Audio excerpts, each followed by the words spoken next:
Hello friends, welcome to குட்டி மாமி life style channel. எல்லோரும் எப்படி இருக்கீங்க? நான் ரொம்ப நல்லா இருக்கேன். இன்றைக்கி நான் உங்கள் கூட என்ன ஷேர் பண்ண போகிறேன்னு பார்த்தீங்கன்னா, நம்ம சேனலில் வந்து 100 டேஸ் வெயிட் லாஸ் சேலஞ்ச் பேஜுக்கு பார்த்தீங்களா, இன்றைக்கி டே 40. இன்றைக்கி காலையிலேருந்து நான் என்ன மாதிரி ஃபுட்டெல்லாம் என்னுடைய வெயிட் லாஸ்க்காண்டி எடுத்துக்கிட்டேன் அப்படிங்கிறத உங்கள் கூட வந்து நான் ஷேர் பண்ண போகிறேன்.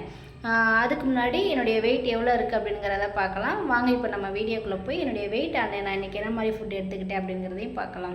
ஃபஸ்ட்டு காலையில் எப்பயும் போல் எம்டி ஸ்டொமக்கில் என்னோடய வெயிட்டை தான் வந்து செக் பண்ணி பார்த்தேன். இன்றைக்கி என்னுடைய வெயிட் 60.70 இருந்தது.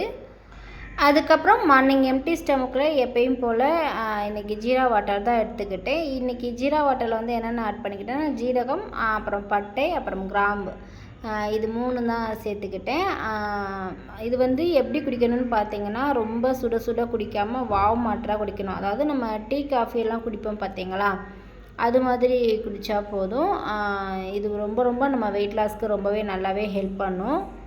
அதுக்கப்புறம் மார்னிங் டிஃபனுக்கு வந்து 2 இட்லியும் அது கூட பார்த்திங்கன்னா தக்காளி சட்னியும் தான் சாப்பிட்டேன். அதுக்கப்புறம் மதியம் ஒரு 11:30 போல் வந்து லஞ்சு செய்ய வந்து ஸ்டார்ட் பண்ணிட்டேன். இன்றைக்கி லஞ்சுக்கு வந்து மீன் குழம்பு தான். ஃபஸ்ட்டு ஒரு பாத்திரத்தில் வந்து கொஞ்சமாக எண்ணெய் ஊற்றிட்டு நறுக்கி வச்சுருந்த பச்சை மிளகா, வெங்காயம்லாம் ஆட் பண்ணிவிட்டேன். வெங்காயம் கொஞ்சம் வதங்கி வரவும் அது கூட பார்த்திங்கன்னா கட் பண்ணி வச்சுருந்த தக்காளி ஆட் பண்ணிக்கிட்டேன். தக்காளி கூட கொஞ்சமாக உப்பு, மஞ்சள் தூள் சேர்த்துக்கிட்டேன். இதெல்லாம் நல்லா வதங்கி வரவும் அது கூட வந்து நான் வீட்டில் அரைச்சி வச்சுருந்த குழம்பு மசாலா தான் வந்து சேர்த்துக்கிட்டேன். அது நல்லா எண்ணெய் வந்து மசாலாவில் வந்து நல்லா எண்ணெய் பிரிஞ்சு வரணும். அந்தளவுக்கு நல்லா வதங்கினதுக்கப்புறமா நான் ஒரு 1/2 ஹவருக்கு முன்னாடியே வந்து புளியை வந்து ஊற வச்சுருந்தேன். அந்த புளியை வந்து நல்லா கரைச்சிட்டு அந்த மசாலாவோடு வந்து ஊற்றிக்கணும். அதுக்கப்புறம் மீன் குழம்பு வந்து நான் எப்போவுமே வந்து அரைச்சி ஊற்றி தான் வைப்பேன். அதுக்கு என்னென்ன போட்டு அரைச்சி ஊற்றினேன்னு பார்த்தீங்கன்னா, தேங்காய், அப்புறம் வந்து ஜீரகம், அது கூட பார்த்திங்கன்னா இஞ்சி பூண்டுலாம் சேர்த்து அரைச்சி எடுத்துக்கிட்டேன். நம்ம புளியெல்லாம் ஊற்றுனதுக்கப்புறம் ஒரு கொதி வந்தவுடனே நம்ம அரைச்சி வச்சுருந்தது சேர்த்துக்கணும். அதுக்கப்புறம் இதெல்லாம் சேர்ந்து ஒரு கொதி வரவும் நம்ம ஆல்ரெடி க்ளீன் பண்ணி வச்சுருப்போம் பார்த்திங்களா மீன், அந்த மீனை சேர்த்துட்டு ஒரு 5 மினிட்ஸு சிம்மில் வச்சோம்னா போதும். மீன் நல்லா வெந்த உடனே அதுக்கு தேவையான தாளிப்புக்கு வந்து கொஞ்சமாக எண்ணெய் ஊற்றிட்டு வெந்தயம், கடுகு, அது கூட பார்த்திங்கன்னா கருவேப்பிலை சேர்த்துக்கிட்டேன். இதுதான் வந்து மீன் குழம்புக்கு வந்து நான் தாளித்து ஊற்றுவேன். நம்ம வெந்தயம் சேர்த்துக்கிட்டாலே வந்து மீன் குழம்பு வந்து நல்லா வாசமாகவும் நல்லா டேஸ்ட்டாகவும் இருக்கும்.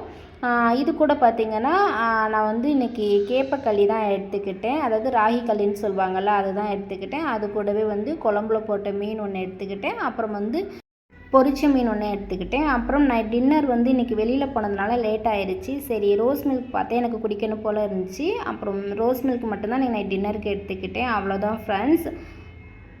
ஓகே ஃப்ரெண்ட்ஸ், இன்றைக்கி டேயை சக்ஸஸ்ஃபுல்லாக கம்ப்ளீட் பண்ணியாச்சு. இனி நாளைக்கு டே 41 பார்க்கலாம். இந்த வீடியோ உங்களுக்கு பிடிச்சிருக்குன்னு நினைக்கிறேன். பிடிச்சிருந்துச்சுன்னா லைக் பண்ணுங்கள், ஷேர் பண்ணுங்கள், நம்ம சேனலை மறக்காமல் சப்ஸ்கிரைப் பண்ணுங்கள் ஃப்ரெண்ட்ஸ். நிறைய நம்ம வீடியோஸை வந்து உங்கள் ஃப்ரெண்ட்ஸ் அண்ட் ஃபேமிலிக்கு ஷேர் பண்ணி விடுங்க. இனி நாளைக்கு டே 41 பார்க்கலாம். பாய்.